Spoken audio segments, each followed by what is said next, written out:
Our stores are up 40-50% from actually spending a bit of money on them. Brendan, Hiya.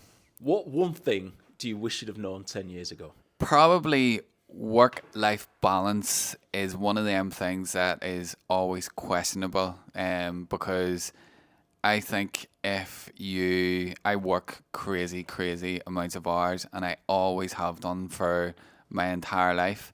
But one thing that I didn't know beyond 10 years ago was if you work them crazy hours, but you do something that you enjoy, it will help you be more successful.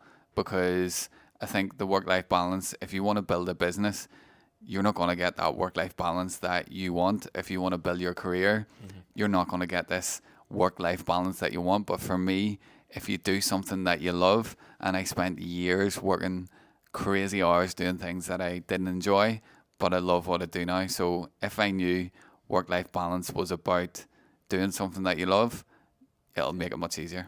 And I'm always wary of two guys. I'm going to give a secret away of yours. Sorry, two guys in the 40s telling the young uns how they should go on in life. But I think there's a bit of a disconnect at the moment. There's a lot of people in the 20s coming out of school, coming out of uni, and work-life balance is absolutely a thing that we should be talking about and focused on. But there's an amount of effort you need to put in your early days, isn't there? That you've got to front load that effort to be able to make your career or your business or whatever be a success. And I think sometimes people say, clock off at 1 o'clock today, and work from home 3 days a week, and I do these things. And it's not that I'm a big work from home fan. Yeah.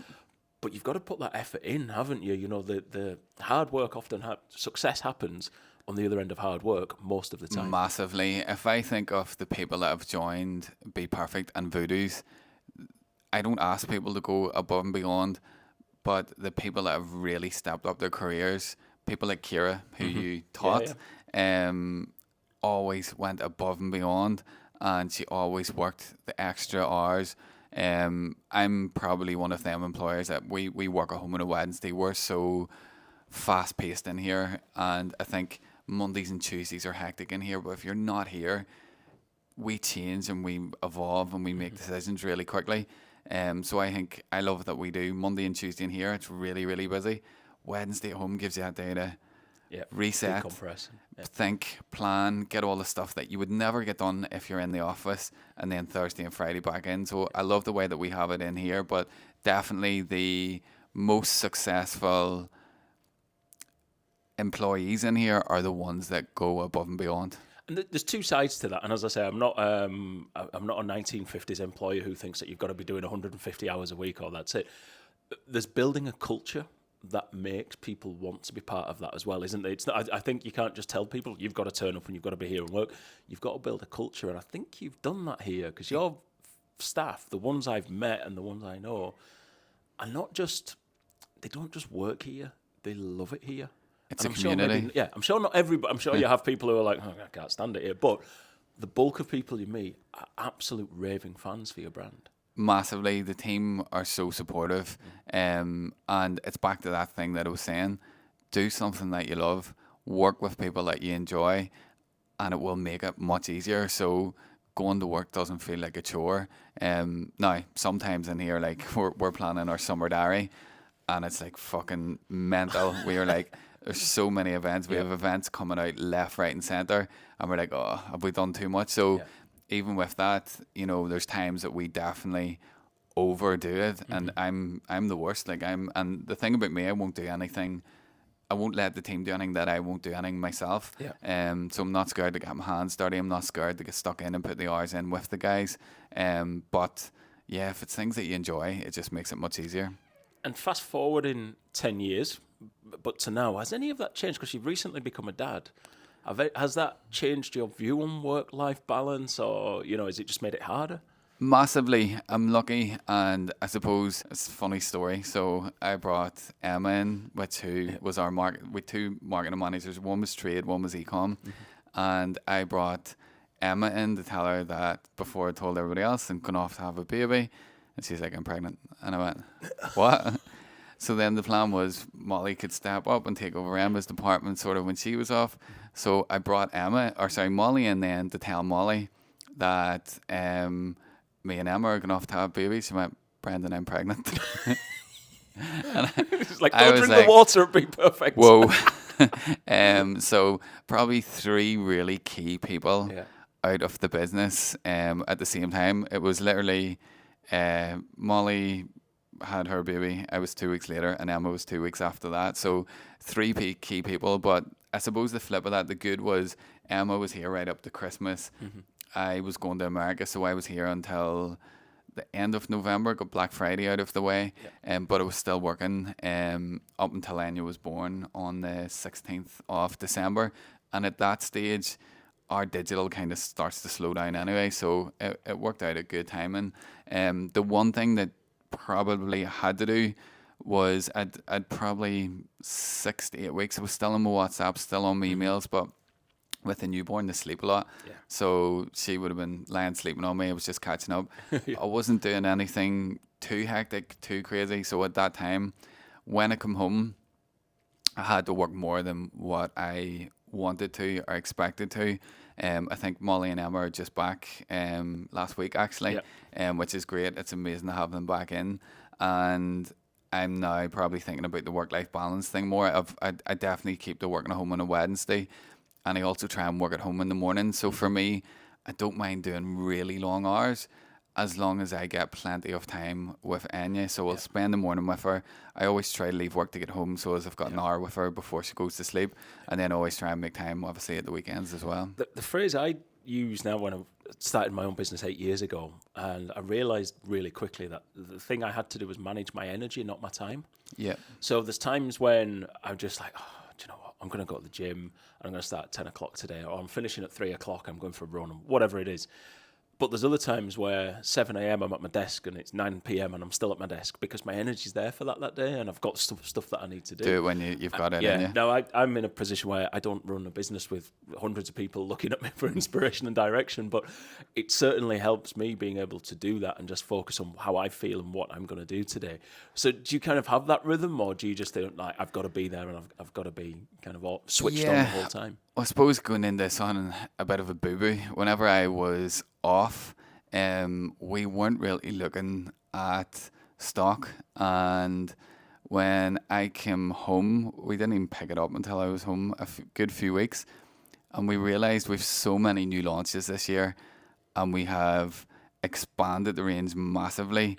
We got to a stage where my chief of finance, Benny, came to me. He's like, Brendan, if you're doing all these launches this year, you're going to have to get a bank loan, or you're going to have to get an investor, or you're going to have to cancel your launches. And I went, is there a fourth option in there? And he was like, what do you think? And I says, let me do something crazy. Let me shift a lot of the stock, because what we haven't done in a long time was cleanse end of line. Because a lot of our big online sales, if we were to do something that like a really reduced cost, it was putting so much pressure on the warehouse, and it was just breaking the warehouse, and then customers were obviously taking too long to get their orders out. But I come up with the idea of opening an outlet. So I says, can I go with that? And he says, well, let's see. It was either cut the launches down or open the outlet. So I went with the outlet, and it was a massive success. It pulled us out of a hole. But like 13 years in, when you think, frick, there's no money left in the bank, and the business is doing really well. Like every year we're in growth year on year, but then a couple of months off, just not looking at the stock properly, not looking at what's coming in, just agreeing. And I'm a yes person. And I'm like, yeah, let's launch this. Yeah, let's do that. Let's collaborate with this person. Shit, there's no money in the bank.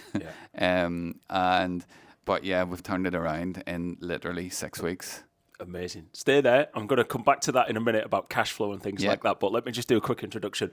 My name is Andy Jarvis. This is the Strategy Sessions podcast. We're here live at BPerfect at the headquarters in Lisbon. If you don't know BPerfect, go and click on the link in the show notes and you'll see the website. You'll see the products that they sell. Brendan is the founder and I don't even know what your title is. Chief Executive? No, just founder and owner. And Mr. Perfect. So tell us a little bit, just give us a very quick introduction to the brand for anyone listening who's like, what's BPerfect? I've never heard of those. Yep, so we are a brand. I suppose my main thing is diversity, inclusion, including everybody. Started off 13 years ago, really small. I was a market trader. I had £500, put it into some stock and a table out of B&Q. went into a shopping centre in Belfast with 50 eyebrow kits, sold out in the first day. And the week after, I bought 100 eyebrow kits. The week after that, I bought 200. And that's literally how it started, as very, very small to what it is today.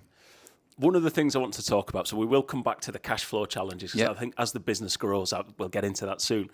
But one of the things that I had top of my list to talk about today was this move of yours from sort of sales guy into running an incredible beauty brand. And the reason I wanted to talk about that is people in marketing, it's a marketing podcast, people in marketing generally have a dim view of salespeople. Not because they don't do great things, they sell stuff, but salespeople generally are really short-term focused. The only thing they care about is selling the next thing. Yeah. Marketers are trying to take a long-term horizon, build a brand, and you do both, right? Yeah. You know, you're still a salesman at heart. I think, let's open an outlet, let's bring the money in that way. But you can see, if you're watching the video behind us, the BPerfect brand, you've built a brand that has huge fans as well around the world. So was that a natural thing for you to do, or has it been hard to kind of leave some of your sales instinct behind and build the brand? Yes and no. I suppose in my early days as a salesperson, so I've had multiple sales jobs. One of them, I was a holiday rep. And sort of 1830s or something like that. I tried. Well, I went to be a holiday rep, and the first place I put in the list was Ibiza. I wanted to be an 18 to 30 mad, but it was my first choice. I don't think they're about anymore. When you put Ibiza as your number one location that you want to go to, they send you to family resorts. So I got sent to Salou, and I was the top seller. And I think the difference with me, even way back then, I was 21, 22, I cared about what I was selling and who I was selling to. Yeah. So I seen the hotel that I looked after as my community. So community backed up with sales, I think, is a really, really strong thing. And I think in the early days of BPerfect as a market trader, like when we had this eyebrow stencil with powder, I would have worked with a lot of mature ladies that were maybe going through treatment, had lost their eyebrows, things like that. And for me, I always cared about the community. And community to me is not just your customers, it's your staff, it's everything. So, and I think our brand ambassadors, our influencers that we work with, I see it as all one big community of supportive people supporting each other. And I think that's what we've done differently, rather than just the heavy sale. As someone who's never purchased anything from the brand, and I think I spoke at an event where Emma from your marketing team was at, and I said something along the lines of, I love BPerfect. I don't understand their social media, and that's fantastic, because I'm probably not the person you're trying to reach. But having seen the float that you have, that was with in Belfast Pride over the last couple of years. There's lots of cheering, there's lots of celebrating, there's lots of people getting behind lots of different people involved in the Pride Parade. Nobody brings the party quite like BPerfect. The way people react when you come past is incredible. And that, to me, was you built a community of people who care. These are just people on the street, and their volume went up when the BPerfect float came past. I'm like, how did you do that? You just drove past. You're not making any more noise. You're not doing anything different to everybody else. People went wild for it. So that community's always been at the heart. Yeah, and I think personality, I always think bring a bit of personality into your brand. Absolutely. So for me, I was a mad raver in the 90s and the 2000s. So that's why you wanted to go to Ibiza. Yeah, so and I'm still a bit of a mad raver. So I think dance music has been a part of the brand as well. It's the personality of the brand. We play a lot of commercial dance in our stores. We run loads of charity raves. Again, it's community. Last year alone, we donated £250,000, which we don't talk about that much, back into the community. And that was through things we've collaborated with football teams like Glentoran. We've collaborated with the GPA. We've done stuff for Doctors Without Borders. We've done Cash for Kids. Just to me, that's all part of Women's Aid. I'm always one of these people that always wants to give back as well. And then I think community ties everything together. And I think if you care about your community that you're working with, you will always have a successful business or brand, whether it's a coffee shop, whether it's a construction business, whatever you're in.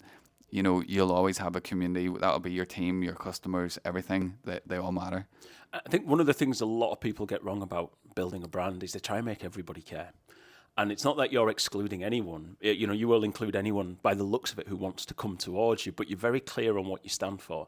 And you say, if you want to believe and be part of this, come and be part of us. Because the worst thing you can have as a brand is people who don't care. Yeah. And when I look at your social, at store launches, at things that you do, people really care. And that's gold when you've got that as a brand owner. Definitely. I think, I'd never wanted to put myself out there. It was maybe 6-7 years ago, and I think...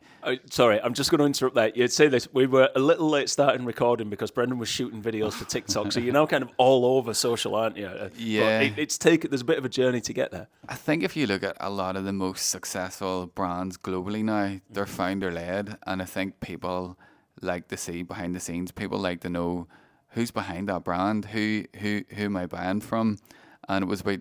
We were probably quite early on it. The brand was, what are we, 13 years now? It was probably about 6 or 7 years in. And I think at the time we only had Facebook, and then Snapchat started. We had Instagram as well. I didn't have BPerfect Brand on Instagram.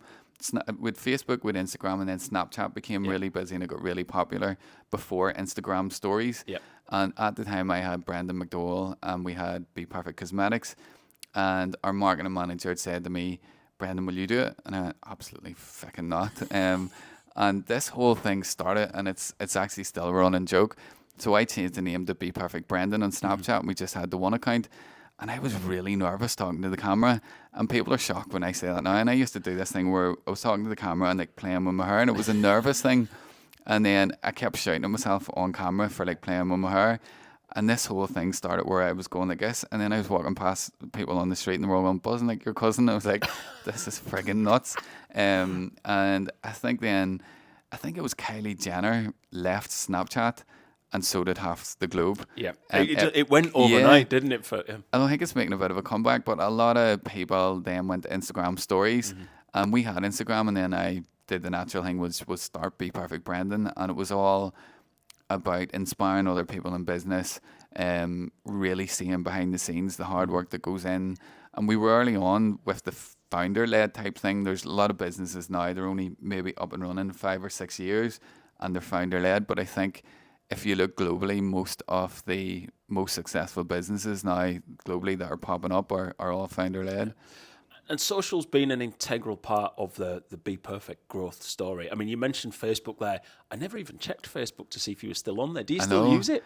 No, but there's actually a lot of our brand ambassadors that we work with, and they do most of their content on Facebook, and it's something that we probably have neglected for a long time. But I think our demographic now, a lot of people for many years seen us as the young brand, and I think previous to us going on Instagram, we were a brand for all ages. When I talk about the eyebrow product, like when I was out on the market stall selling, it was all ages, and I very much always wanted that for the brand. Then we did the Carnival palette, really bright colours. Instagram really popped off for us. Our whole Instagram was really pink. When you launched that was a bit I didn't understand. I was looking at sort of pictures of girls with makeup on the face. I was like, wow. But I don't quite understand that. It was a trend at the time, very much that, very high glam. It would have been a lot of very creative makeup. It was more artistic, where people were going on to Instagram. They were buying palettes, were massive at the time, eyeshadow palettes, and people wanted to create these looks, and then they would take it all off again. Like it wasn't a Saturday night out makeup.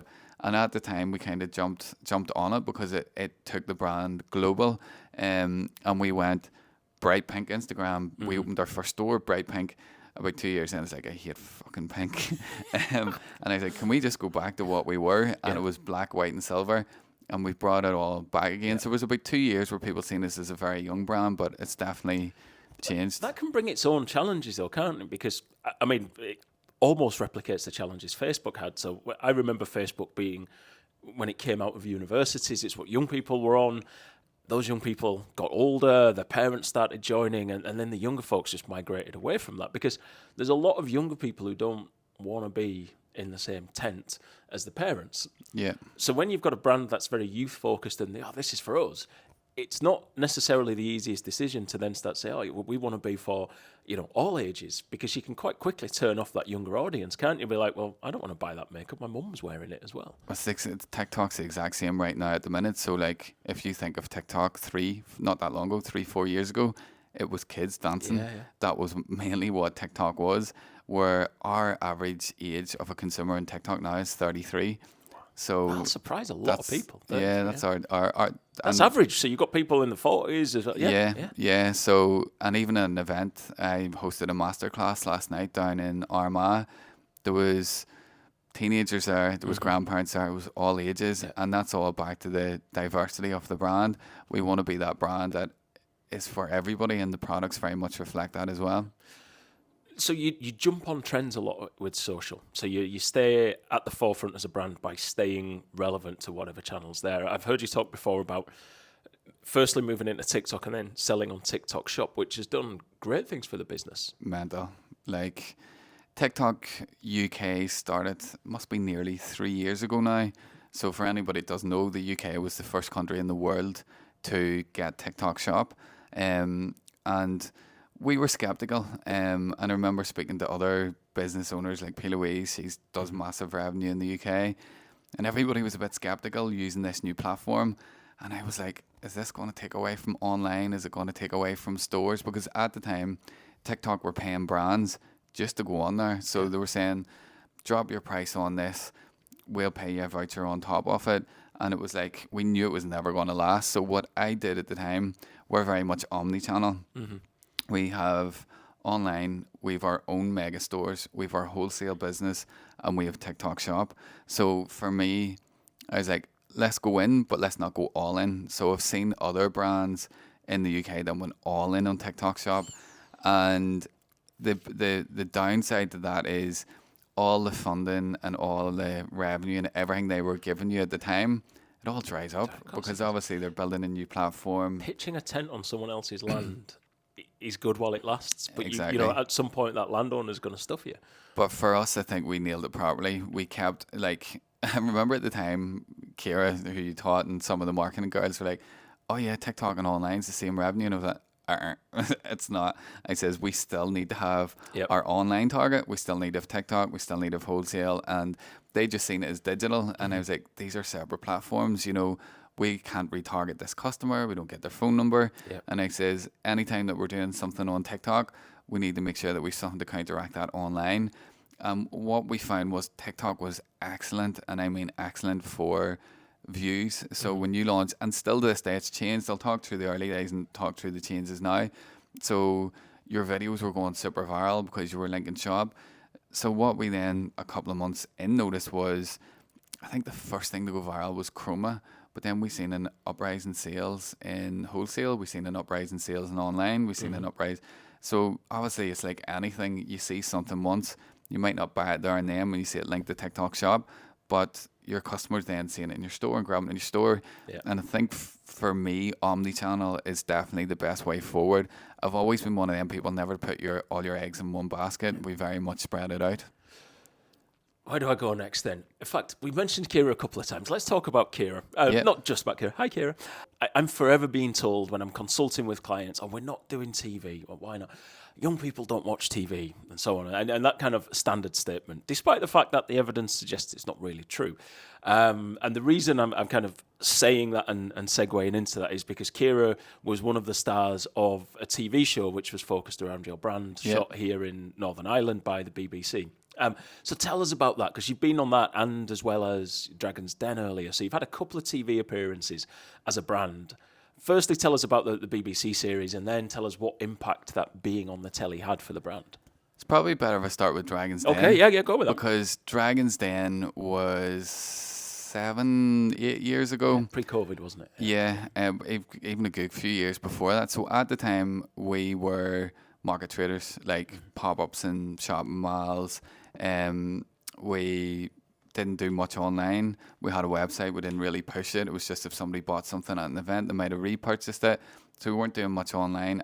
We had a little bit of wholesale, a few salons and things like that. We started then. I had contacted, when in the early days, like I did the development, the sales, the finance, literally everything, all more or less on my own. My mum and my sister were massively impactful as well. Recruited a few friends, as you always do in the early days. And I went out to Medicare, which is a chain in Northern Ireland of pharmacies. So I went out to them and I sold my soul to the buyer column, who we still work with now. And literally like a little schoolboy, like really pitching my life. And I was like, I'll come into your stores, I'll do your demos, blah, blah, blah. We got in, and that was the first chain of pharmacies that we went into in the north of Ireland. And then Gordon's came knocking on the door, and that was going well. We were still opening independents. We had loads of independent retailers in Southern Ireland. We didn't have any groups. I had one Macaulay's, Joan, who we still work with. She had agreed a launch in Macaulay's before Dragon's Den, and I think it aired in March, and we were meant to go out in June. Mm-hmm. And literally overnight, as soon as that aired on RTE, every group in Southern Ireland took us in. So Joan was straight on the phone. Yep. Can't wait to June. Can we get that in now? And that impact from TV at the time was humongous for the brand. Boom. So there's been loads of big steps like that. But when we did that, I remember speaking to other people, like, you've got 6 to 12 months to get the marketing out of the TV show. And I was like, shit, what do I do next? And at the time, hadn't much marketing experience. I didn't study marketing, but I just think I've got a natural flair for it. I was like, what do we go to next? And at the time, we were working with, they weren't called influencers. I hate the word influencer. I prefer the word creator, because they create good content. But they were called bloggers back then. Yep. And we were the first brand, I think, to work with bloggers. And we had worked with a few of the celebrities, like out of the Geordie Shore, and we used to get really good sales, but they started dropping off. I think it was through the time when celebrities were being called out for saying things but not having any trueness. Probably about the time the rules were tightening as well, between people just pushing a product and having to say it was hashtag ad and stuff like that. Yeah. And at the time, bloggers were really authentic, and they were giving reviews and whatever else. And I wanted to create an eyeshadow palette, and I hadn't a fucking clue where to start. I didn't know much about eyeshadow. So I met an influencer from up here. She's outside Mackerfeld, LMD. We created this eyeshadow palette about 6 months after Dragon's Den. And Dragon's Den, it had been on the TV, it was done. But we then were the first brand to collaborate with a makeup artist in Ireland. And this palette went crazy, and it was way stronger than what happened on the TV. Yeah. So then I started to learn a little bit more about marketing, and I suppose it's influencer marketing. We were really early on to that. So that show, we definitely seen a massive impact, but it tailed off. Mm-hmm. So I think if you have something like that, it's great. But when you talk about the BBC show, which was a full reality show, the really interesting thing is, and this is just meeting people on the street. Yeah. At the time, loads of people were saying, "Oh, Brendan, seen your TV show," but way more people were like, "Brendan, see you on TikTok." Right. Yeah. That's it. So, the show was good. It was brilliant for brand awareness, but it doesn't have the reach probably of TikTok. Like, I would say TikTok is way stronger. Like, I just know from people saying, Brendan, where they've seen you or where they've heard of you. It's way more from TikTok than TV. So we'll put a link to the show, the BBC show, in the show notes. I think the Dragon's Den's on YouTube, so we'll link to that as well. But it's interesting. I was talking to someone about podcasting recently, and I said, similarly yet differently, I know that if everyone who told me they listened to this podcast actually listened, I'd have millions and millions of listeners. Yeah. And what they mean is they watch the clips that I share on social. Yeah. They watch the TikTok, YouTube Shorts, which are doing really well at the minute. Instagram, LinkedIn as well. It's a B2B podcast. And people watch 1 minute, 2 minute clips. That's just before you come in. That's the team had like a 2-minute video we have for our Mayhem sale. And I think cut it to 60 seconds. Yeah. I think 60 seconds is what you've got. Yeah. Just to capture that attention. Yeah. So I know that the thousands of people who watch those clips say, "Oh yeah, listen to the show," and you're like, "I know you don't." You've seen a clip, because the only bit they ever want to talk about is the bit that was in the clip. I think people's, it's people's attention span now. And I'm the same. I can't even watch TV anymore because, like, my partner will crack up because we don't even try to watch movies anymore. It's just way too long. But like, if you start like I love a good show on Netflix. It's 45 minutes to an hour. It's about as long as you get me for. But even at that, you end up going on your phone and swiping. Yeah. And everybody's the same. It's Attention just spans. gone. It's Yeah. shorter. So social's been used to build the business, and it's still the number one driver for everything you do. Have you tried other channels? I know you've done a bit of outdoor, a bit of TV. Have you been anywhere else and tried any other things? Yeah, we've done a little bit of TV ads. I think for us as a brand, every brand's different. People have different strategies, but I always look at what it will cost, and I'm like, if we put that into socials, your return's going to be much higher. And especially into creators. Probably one thing we're not the best at is our digital ads. Like, we're probably always so busy. We're not really good at analysing things. We're just like, go, go, go. And then it's like, if we actually took more time and analysed everything, especially the digital side, we could probably get a much bigger return. But You do know you're going to get endless amounts of ad agencies now pinging you emails going, Brendan, we can help. we have Molly's just come back and we're all good, so don't be pinging me. So your focus very much with your marketing activity is on generating sales. Yeah. Right? Keeping the business going. Because you said probably half an hour ago now about the cash flow potential issue that could come across from launching so many things. I'm sure people look at you now and go, market trader, running this big business. Life must be easy now, surely, right? You've got teams doing this and that and everything's fine. Easy, right? You would think that, but no, it's not. I think every year of the 13-year challenge has always got its ups and downs, and as the business gets bigger, your ups get bigger, but your downs get bigger as well. So it's definitely not easy. Like, I'm going to start hopefully coming up like a business mentoring thing, doing it for charity, donating it all back into charity in Belfast. And I seen, it was actually a rave that was down at Titanic. It was in Titanic Pump House, and the sign, they had a big massive sign that says blood, sweat and years, and it just hit me, and I was like, I want to do my business mentoring there, and I'm going to call it blood, sweat and years, because that is the reality of it. It might look, I'm pretty good at showing the realness on social media as well. Running a business and growing a business is definitely not for the faint-hearted. You have the highest highs and you have the lowest lows. And I think it's like a lot of things in life, whether if you're business-minded or career-minded, you're always going to get your ups and downs. But yeah, it's not easy.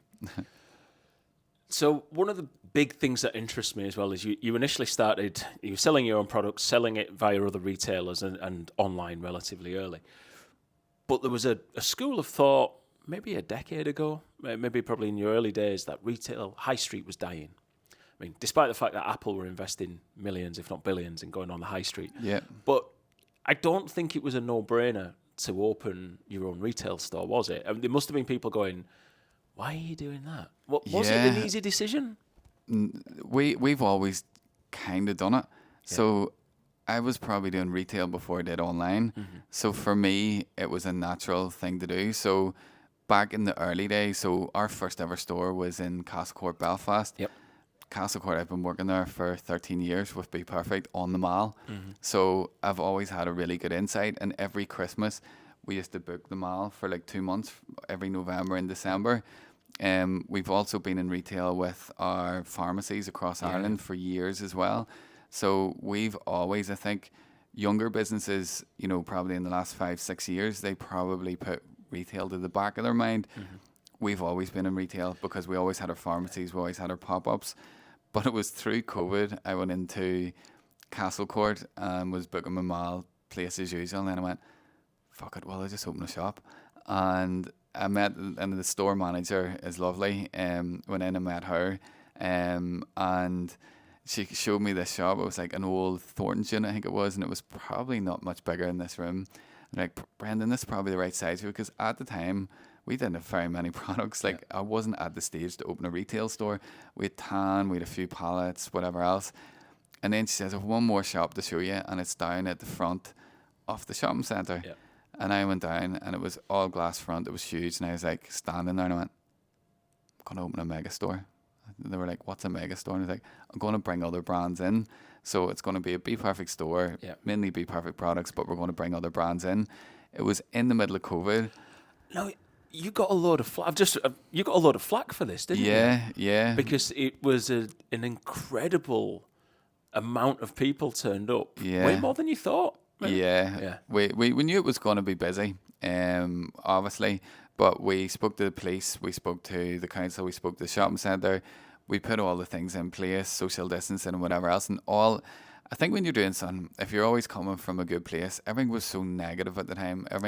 People were just in doom and gloom, and I was like, we need a bit of a good news story. It's like, want to give people jobs, want to put a bit of positivity out there, and yeah, thousands upon thousands of people turned up, and we never ever would have expected it.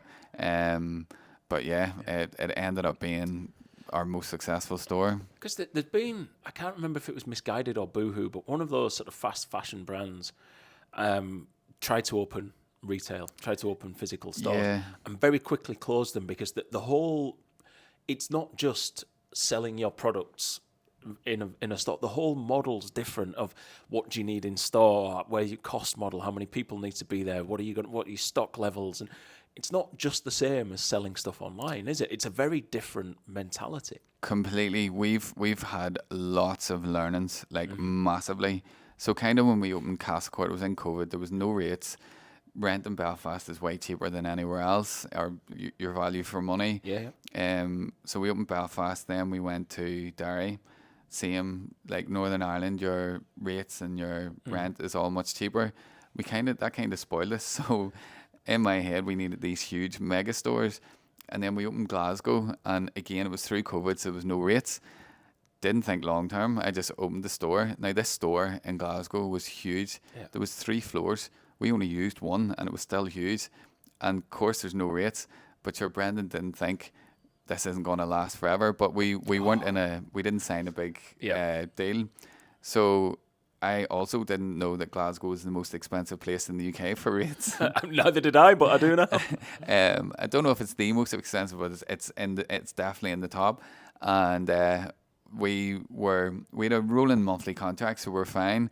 But I think it was like 3,500 square foot, and we didn't even use half the floor. And I was like, shit, we need to get out of here if we have to pay rates. And then we were trying Dublin for ages. Dublin would have been our probably second location if we could have, but we couldn't get the right unit. Dublin is so much more expensive than Belfast. So what we've learned is we don't need to have huge stores. Put your best products into a smaller store. But the biggest learning thing, our stores have always been profitable, and although a lot of brands will open a store and not make a profit for like 3 years or 5 years, can't remember what it is, we've always made profit straight away. But what we've noticed from we've done our new fit outs, our stores are up 40-50% from actually spending a bit of money on them. So when we went in first, I didn't take any big risks. I could have went and said, okay, I'm going to spend 100 grand, open this store, have it really flashy, really nice. I didn't. I opened most of them, the majority of them, as pop-ups, really low budget, went in, tested the market, didn't sign big long contracts. And then through time, we've turned them into what you see now, which is beautiful stores, full fit outs, high spec. So I think if you are getting into retail, is test it out first, try a pop-up and know that it's going to work. And what's the experience like? So if someone's not seen or been in a BPerfect store, when you walk through the door, is this where the raver in you comes back? Yeah, I wanted it to be like vibey, so I wanted it to be different. So we have dance music, we have DJs every Saturday, we've like disco ball walls, we've really consultative staff that will really create an experience in store that you cannot get online. And for me personally, I hate shopping online, even though I have a very digital business. I have no patience to shop online. Like, I want something, I just want to nip into town, especially clothes. Like, I see having to wait on it coming out. I'm last minute, going to events all the time. So if you have to wait, even if it's next day delivery, it's never next day in Northern Ireland. It's usually two. Then you get it out, it doesn't fit, and then you have to go parcel it all up, send it back. I'd rather just drive, park, try it on, buy it, and go home. Everybody's different. And I think I also like when you go into a clothes shop as well, and when you've got that consultative, like, you can ask the retail assistant, do you like that? And do you know what I mean? And I think it's very much like that with makeup as well. A lot of people just want to go in, touch and feel. So it's a different experience to online. I love that. I'm much more of a physical, tactile shopper. Pick stuff up and have a look at it. So no, really important. Everybody's different. Like my partner's the complete opposite. He hates going. He's like, I'm never going into town and get parking. Or click order, wait for it to turn. Yeah. So as you've grown the business, you've been from the front line, meeting every single customer, to now, we're sat in your office here behind the grand desk, throwing things. You've got the minions stood out. No, you don't. But you sat here behind the desk, and a lot of your sales and a lot of business is done online. How do you stay close to your customer base when you are now running this business? Is it easy for you to keep in touch with trends, or do you now rely on other people to be able to feed that back to you? Both, like definitely both. I'm all over everything. I'm still in front of the customers. Do you know what? It's really funny because I loved the early days when you were standing at the wee stall and you were stopping people, you were calling them over, you were chatting to them, you were trying on, and I love that in-person experience. And that's why I love our stores. Like you'll see me most Saturdays popping into one of our stores. I enjoy being in the stores. So do you know LVMH, Louis Vuitton, Moet Hennessy? The guy who runs that, the French guy, who's worth Europe's richest man, he's worth something like 200 billion euro. Yeah. Every Saturday is in one of his stores in Paris. Every single Saturday. And he knows all the staff by name, and he's in talking to them. And somebody asked him once, why do you do that? Or why, he knows the names of the staff in one of his Paris stores more than he knows anyone outside of his senior team in head office. And he just looked at him and said something along the lines of, that's the only way I get to meet the customer. I talk to whatever the lady was called who talks to the customer, and I understand what's going on there. I'm probably actually the exact same because Castle Court's my closest store. Yeah. And it was the first store. It was the baby. It's our OG store. I do feel bad that I don't get around Manchester and Glasgow, Galway, Cork as much as I'd like to. But I think I drive past our Castle Court store every day, and I just love popping in, and I know all the staff. They're probably sick looking at me. They're like, because then I go in and I'm like, that's wrong, that's wrong, that's wrong. They think that I'm picking on them, but they've also got the plus that I'm also always in the store chatting to them and having the banter with them too. But yeah, I'm very much like that, and I've even started recently this new thing where I'm out there and putting myself out more. I put myself out there on social, but I've never done a masterclass. I'm not a makeup artist. Yep. And I was like, I'd love to be able to do masterclasses. And then I was like, I'm going to do masterclasses. And everybody in here like, you're fucking, here he goes again. And we've just launched skincare, and I'm really passionate about skincare and tan. So I now do a segment of the masterclass with all skin and tan. So I'm still out there, and we're starting a new thing called Beauty and the Beat. So again, this is back to the community and the personality. I want to get in front of more customers. So we're starting it actually in Derry next week. So we're going wacky, true BPerfect style. So it's going to be a masterclass, drag show bingo, rave and shopping all in one. Superb. So superb. Skincare tips. I don't need any tan. But any skincare tips? I'm worried about the shine on my head from the lights in here. I'll get you a glow boost. That's exactly that'll be good. It'll give you a really good hydration and glow. Perfect. That's what I need. So to go back to talking to customers, my big thing, I bang on about this. Regular listeners are bored by now because I'm like, talk to your customers. And my big beef is marketing teams. You've got 21 people in marketing now, is it? At least, and then there's 6 or 7 in Voodoos as well. So that you've got a big marketing team. Yeah. And what tends to happen is as they get centralised in a head office, they're then just that little bit further away from customers. But you're out there in store trying to meet people and talking. Do you ask your team to do the same thing like McDonald's do? They send everybody out to work in a McDonald's once a year? Yes and no. I actually think they need to do it more. Yeah. So our wholesale team, I'm constantly at them, guys, don't be sitting in the office. Why are you sat here in the office? Get a flight, go over and meet your retailer in wherever they are. Dubai, wherever we are listed. Don't spend your time in the office. And I think COVID had a big part to play with that because you couldn't meet people. So we got into a stage for years with our, random example, Beauty Bay in Manchester, who we work with. I used to be over all the time. Then COVID happened, and then nobody had been over for 4 or 5 years. And I used to manage the account. It's like, guys, book a flight, get over to Manchester, sit with the team. And same with our Irish pharmacies. I'm very much get out there. Our marketing team, they are out because we do a lot of events. Yeah. So we have an events team. The social team always come with the events team. And then the brand ambassador team, they're there as well because quite often a lot of our brand ambassadors are there. So The marketing team are out quite a bit. They're probably going to tell me we're out too much by the end of the summer because we're doing this tour. But it's good. Like even last night, we had that masterclass, and it was in partnership with one of our retailers, McKeever's. Just the buzz in the room. Like I played a few tunes, did the masterclass. The shop was mental busy, but for the marketing team to be in and seeing that and feeling part of it, it helps them create their content. It helps them how to sell online as well. Yeah, it's to me. I don't understand when I talk to marketers and they don't go out. I was talking at an e-commerce conference in Athens last year, and I asked the room how many people have spoken to a customer in the last 6 months. 3%. And I ask it at lots of conferences now, and it's never more than 5%. Digital marketers, particularly, never leave the laptop. Yeah. And I'm like, it blows me away how you think you can do your job without ever engaging with the customers. It drives me insane. You definitely have to get out there. Yeah. Whether that was the thing I was going to touch on with the early days with the market stalls. What brings me back to that now is TikTok Live. So a lot of founders I know probably won't go on and do a live showcase. It's intimidating, you know. You're going on a camera. Like if we do a showcase live, you've probably maybe 1 million people joining your live throughout the day. But I actually love it. A showcase live is like a souped up one that gets sponsored more, more views. And they're for 12 hours. They're never 12 hours. TikTok make you do 14.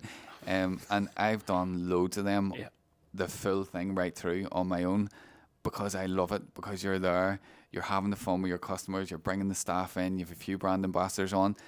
And in a weird way, it brings me back to being on the stalls years ago, because you're there, you've got a captive audience, and you have a few seconds to convert them. So how does this business grow and evolve? And the reason I've gone there with that question is I'm intrigued to know how your role is going to grow and evolve with it too. Because I heard, and when I was researching for this, you plan, like you are interested in growing in Ireland, but you want to grow in the UK. You mentioned Dubai. You want to grow internationally. And as this business grows, and if it keeps doubling in size, are you going to be able to keep those bits, or are you going to have to evolve what you do? Everybody has, in the 13 years, people have always said, Brendan, what's your plan? I don't have one. Like, this is a strategy podcast. Don't say that. Don't say that. He's only joking. So I have a rough plan, but you couldn't have planned for a TikTok shop coming. No. Like, there's so many things that happen and pop up. Like, we did a collaboration last year with Anna Olivia, influencer from here in the north of Ireland, and it was way more successful than any influencer or celebrity that we'd worked with.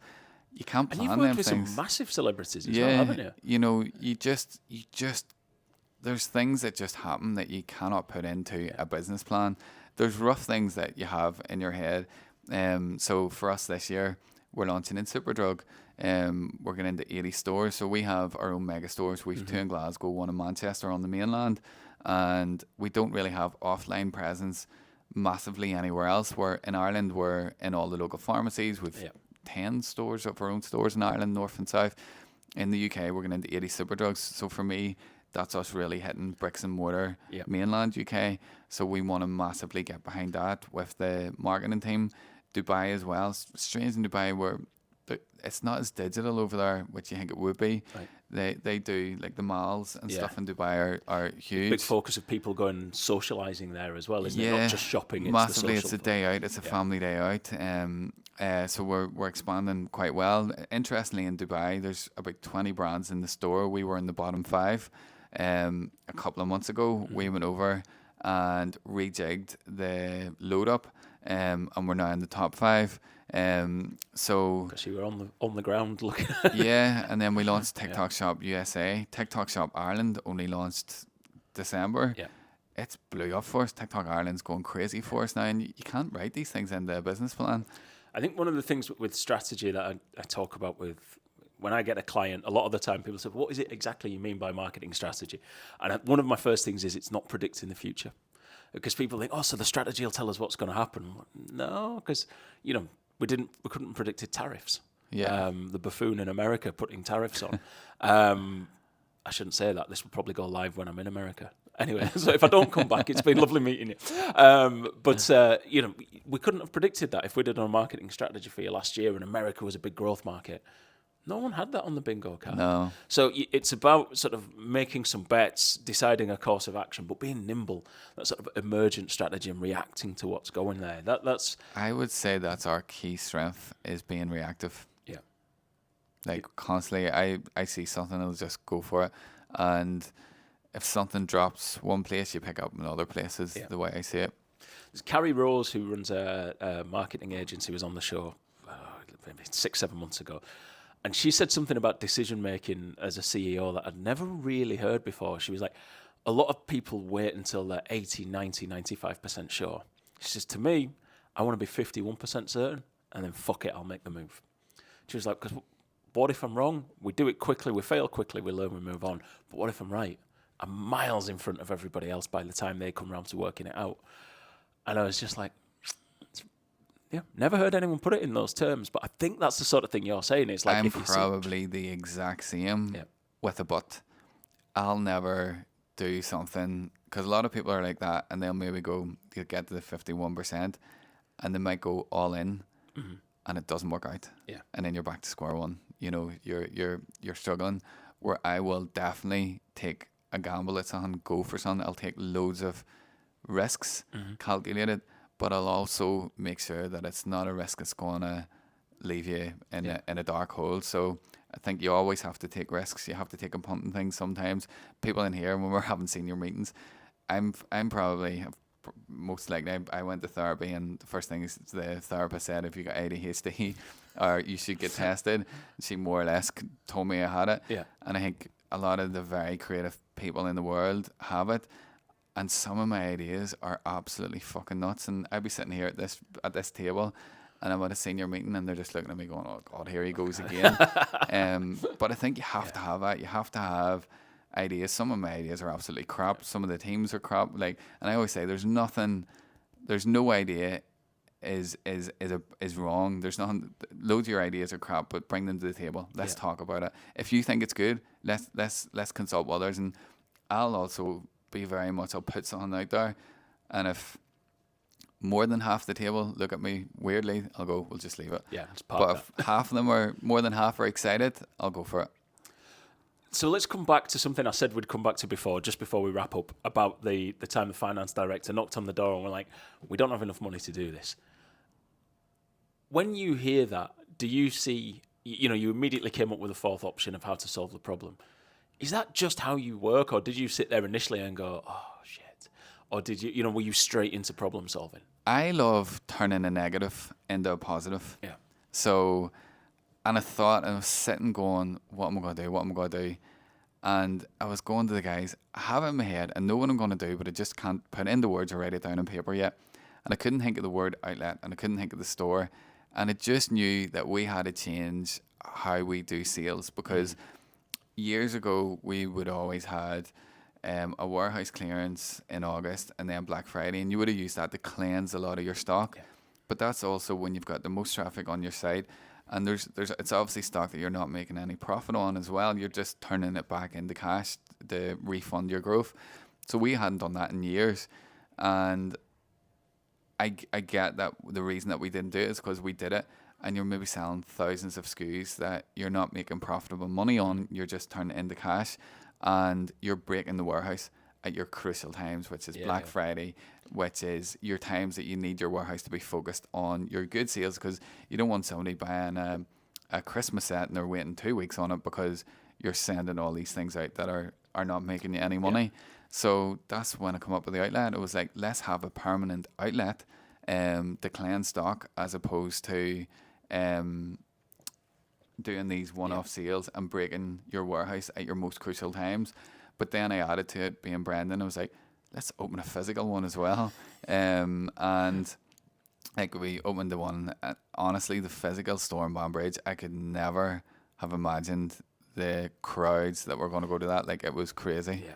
Absolute chaos, wasn't it? I think I saw some pictures of that. Yeah, it was just mad. It was like, wow. And it was good, because I always think, and that's again the whole online and retail, one supporting the other, because I think having that mix is really, really good. Like, if we'd only had done an online outlet, I don't think it would have been as successful. If we only did the store, I don't think it would have been as successful. I think both worked really well hand in hand.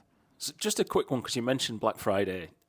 Do you still do it? Because there's a lot of retailers now looking at this and going, if you roll back 20 years, retailers didn't do sales until Boxing Day because it was your best time of year. And now we seem to have this collective madness where, I mean, I'm a Yorkshireman. I love it. The fact that everyone cuts the cost of all the stuff before Christmas. Wonderful.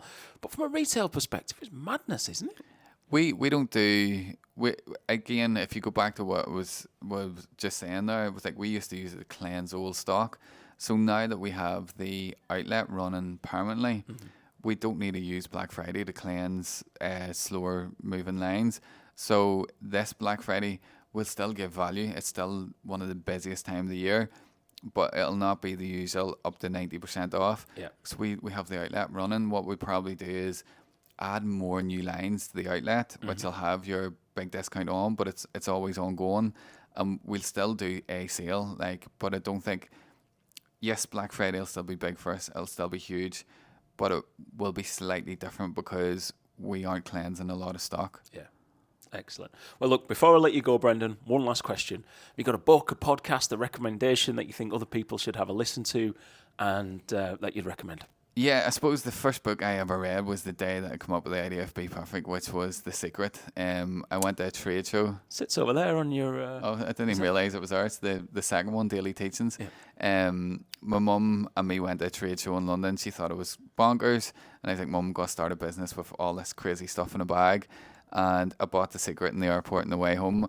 And I always did The Secret. I was always kind of, but just reading it and reinforcing it in your mind was good.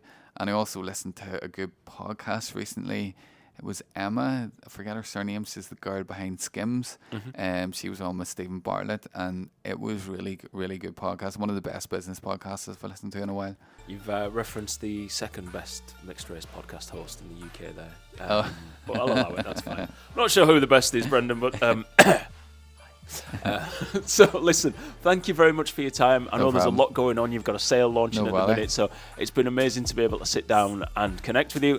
If anybody wants to get in touch, do you do LinkedIn or it's TikTok really, isn't it, for you? Instagram. I don't even have LinkedIn. I have LinkedIn, but I don't know how to use it. It's fine. It's a bit dull anyway. So BPerfect Brendan. Again, we'll pop a link in the show. Perfect. Brendan, thank you. Thank you.